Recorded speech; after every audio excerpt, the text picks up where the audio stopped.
తల్లిదండ్రులు ఎవరు లేరు. నేను చిన్నప్పటి నుంచి అనాథగానే పెరిగాను. వాళ్ళ అమ్మ అనాథని చెప్తే వాళ్ళ అమ్మాయి గారే తీసుకుని వెళ్ళి నాకు పెళ్లి చేశాను.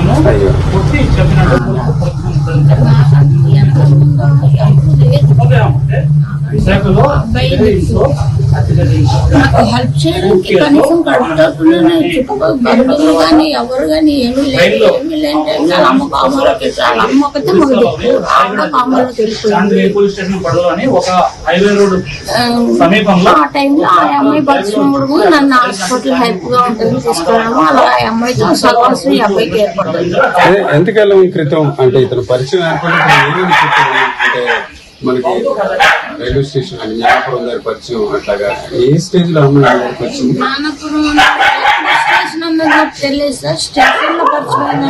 ఇప్పుడు మాకు చెప్పలేదు సార్. తర్వాత మాకు డీసెంట్ గా మొనమాన అంటే అప్పుడు తర్వాత పాప యాక్సిడెంట్ లో చనిపోయింది. ఆ ఇంట్లో పాపే గుర్తుకొస్తుంది. ఉండలేక ఇటు వచ్చేసాం మేము. సూటిపోటు మాట్లాడుతున్నారు ఇంట్లో వాళ్ళే. ఈడే తాగేసి పిల్లని ఎక్కించుకెళ్ళి ఇలా యాక్సిడెంట్ చేస్తాడనేసి అన్నారు. అలాగనేసి ఇంక ఇంట్లో వాళ్ళు సూటిమాట ఎంతైనా భర్త కదా, సూటిమాట అందరూ నేను వదిలేను కదా అని తిన అన్నది. అంతే. అంటే మేము చెప్పినప్పుడు నేను పోలీసులు చెప్తేనే మీకు తెలిసింది కదా.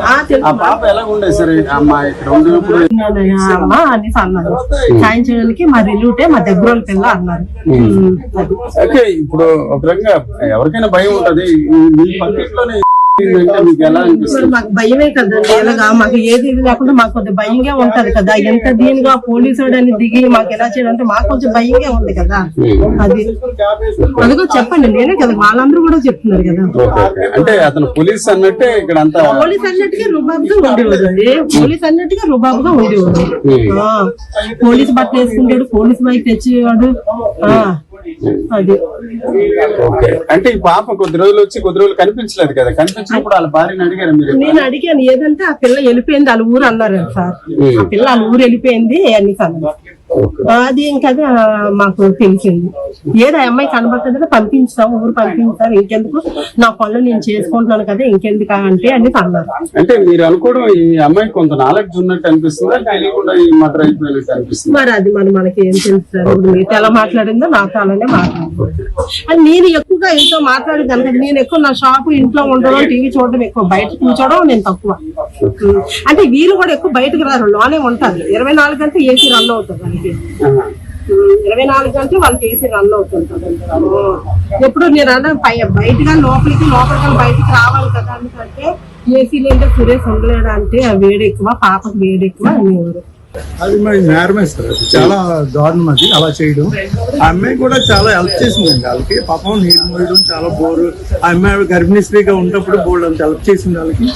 మేము చూసేవాళ్ళం పక్కనే నీళ్ళు మోయడం, బట్టలు ఉతకడం. ఆ అమ్మాయి చాలా దీనిగా చూసింది.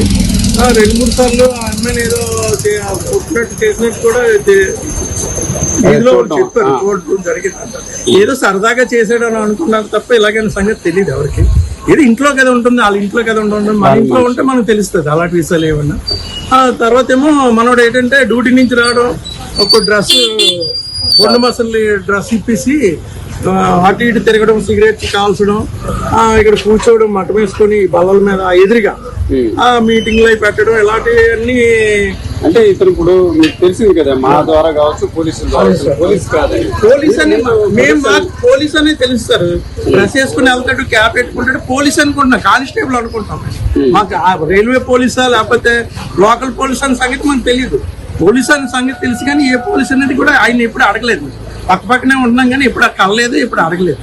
ఓకే. అంటే ఒక అమ్మాయి ఎవరో వచ్చు, ఒక అమ్మాయి దారుణంగా మర్డర్ చేసి బ్రీఫ్ కేసు, అది మటుకి చాలా దారుణం సార్. అది అలాంటి ఆయన్ని చాలా శిక్షించాలి. అది ఇంతవరకు ఇదిలో అలాంటివి జరగలేదు సార్. అలాగే ఇంతవరకు మా సుభాష్ నగర్ సార్, ఇది గోకుల్ నగర్ సార్, ఇలాంటివి ఎప్పుడు జరగలేదు. ఇదే ఫస్ట్ టైం సార్ ఇలా జరగడం. మా అందరం చాలా ఆందోళన ఇస్తున్నాం సార్. ఇది చాలా నేరంగా తీసుకొని ఆయన మీద యాక్షన్ తీసుకోవాలని నేను చూస్తున్నాం సార్. ఓకే బాబు, మీరు కూడా అంటే ఎవరి ఇంట్లోనూ కూడా ఇలా జరగకూడదు, కానీ మీ వీధిలో ఇట్లా జరిగింది.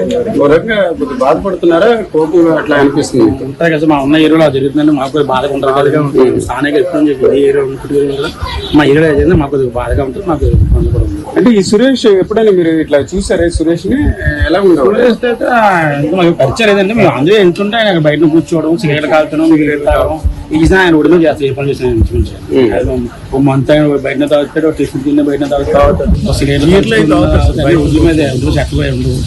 బీర్ తాగుతాడు, సిగరెట్ తాగుతాడు. ఆయన పోలీస్ కదా, ఆయన అలా చేసినప్పుడు మనలాంటి వాళ్ళు మేము అడుగుతాం సార్? పబ్లిక్ పోలీస్ కదా ఆయన మేము అడగలేకపోయాం అనమాట. అది ఇప్పుడు తెలిసింది ఆయన డ్రైవర్ అనే సంగతి.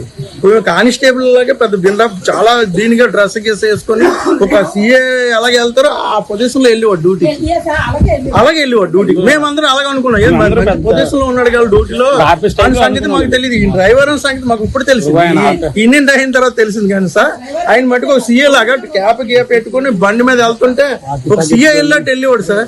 మేము కూడా ఆశ్చర్యపోయాం, అమ్మ మంచి పొజిషన్లో ఉన్నాడు కదా డ్యూటీ, ఈయన చేసే డ్యూటీ అనుకునేవాళ్ళు. కానీ మనకు తెలియదా కదా సార్, ఇప్పుడు తెలిసింది ఆ విషయం. సరే, అదే ఒక రకంగా ఇప్పుడు ఈ విషయం తెలిసాక అట్లాంటి వ్యక్తుల మీద ఎలాగ చర్యలు తీసుకోలేదు? ఇంట్లో చంపేసి దాన్ని తీసుకెళ్ళి ఎక్కడో చేయడం అంటే చాలా అన్యాయం కూడా. అదే మనోడు ముందుగా దాన్ని ప్లాన్ చేసుకొని చేశాడు. అంటే వాళ్ళ వైఫ్ తో మేము మాట్లాడాం, అన్ఎక్స్పెక్టెడ్ గా ఇలా కొడితే చచ్చిపోయిందని మీరు చెప్పాడట. అయితే చనిపోవచ్చు, బట్ బ్రీఫ్ కేసులో పెట్టడం ఇట్లాంటివి ఆయన తప్పించుకునే ప్రయత్నంలో చేసిన పనులేండి అన్ని. ఇలాంటి కూడా తప్పించి చేసుకుని ప్రయత్నం చేసిన పనులు అన్ని. పాపలో కొట్టినా చనిపోయింది కాబట్టి ఆయన దాన్ని ఎవరికి తెలియకూడదు అనే ఉద్దేశంతో ఆయన అది ఇక్కడే సార్ లైఫ్ టైం కనబడేవాడు. అంటే మేము రూటీన్ చూసినప్పుడు అక్కడ కనబడి ఇలా వచ్చినప్పుడు చూసేవాళ్ళం అంతే. మేము ఎక్కువ మాట్లాడేవాం కదా, అతను బిహేవియర్ అలా ఉండేది. మాకంటే మా ఇటుపక్క కానీ ఎక్కువ ఇటుపక్క మేము రాం కాదు.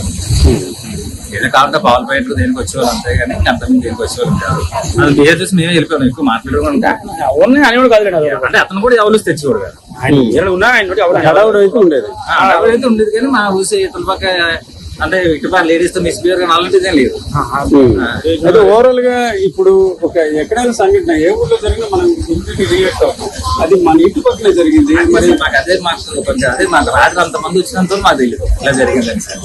అక్కడికి వచ్చి కానిస్టేబుల్ పడ్డట్టుగానే ఎందుకంటే ఏదో చిన్న చిన్న ఆర్గ్యుమెంట్లు ఏమి అవుతున్నాయి కానీ అప్పుడు తెలిసింది మాకు 8 చూస్తే మర్డర్ అయింది అన్నారు.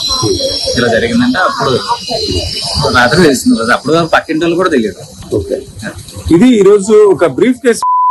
అంటే కంచరపాలెంలో హత్య చేసి దాదాపుగా 200 కిలోమీటర్ల దూరంలో రాయగడ తీసుకెళ్లాడు, అక్కడ నిర్మానుష్యం. ఇదంతా కూడా క్రిమినల్ యాక్టివిటీలో భాగంగానే సురేష్ చేసినట్టు తెలుస్తుంది అని ఇక్కడ స్థానికులు చెప్తున్నారు. అట్లాగే అలాంటి వ్యక్తిపై కఠిన చర్యలు తీసుకోవాలన్న అభిప్రాయం కూడా ఈ దుర్గానగర్ అలాగే సుభాష్ నగర్ ప్రజల్లో వ్యక్తం అవుతుంది.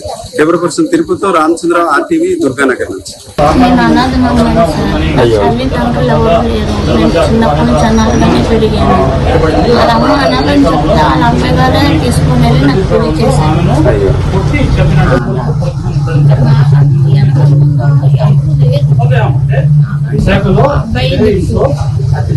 నాకు హెల్ప్ చేయడానికి కనీసం కడుపుతాను. చుట్టుపక్కల బంధువులు కానీ ఎవరు కానీ ఏమీ లేదు. వాళ్ళ అమ్మ కామాలకి వాళ్ళ అమ్మ ఒకటే మాకు ఆవిడ కామాలకు వెళ్ళిపోయింది. ఆ టైంలో ఆ అమ్మాయి బతుకున్నప్పుడు నన్ను హాస్పిటల్ హెల్ప్ గా ఉంటుంది తీసుకురావడం, అలా ఆ అమ్మాయితో సర్వస్వం ఈ అబ్బాయికి ఏర్పడుతుంది. ఎంతకాలం క్రితం అంటే ఇతను పరిచయం అంటే మనకి రైల్వే స్టేషన్ అని జ్ఞానపురం గారి పరిచయం అట్లాగా ఏ స్టేజ్ లో అమ్మాయి వచ్చింది? జ్ఞానపురం స్టేషన్ అన్నది తెలియదు సార్, స్టేషన్ లో పరిచయం మాత్రం చెప్పాడు అంతే. అప్పుడు ఏ పర్పస్ అంటే ఇక్కడ ఇంట్లో ఎలా ఉండేది? ఎంతకాలం నుంచి ఉండేది ఆ పాప ఈ మధ్యకాలం ఎప్పుడు ఆవిడ ప్రెగ్నెంట్ గా ఉన్నప్పుడు తెచ్చారు మా చుట్టాల అమ్మాయి అనేది. మీ సాయానికి తెచ్చుకున్నాం అన్నారనమాట. మేము మా చుట్టాల అమ్మాయి మీ సాయానికి తెచ్చుకున్నాము పాప. తర్వాత డెలివరీ అయిపోయి కూడా ఉండేది ఇక్కడే.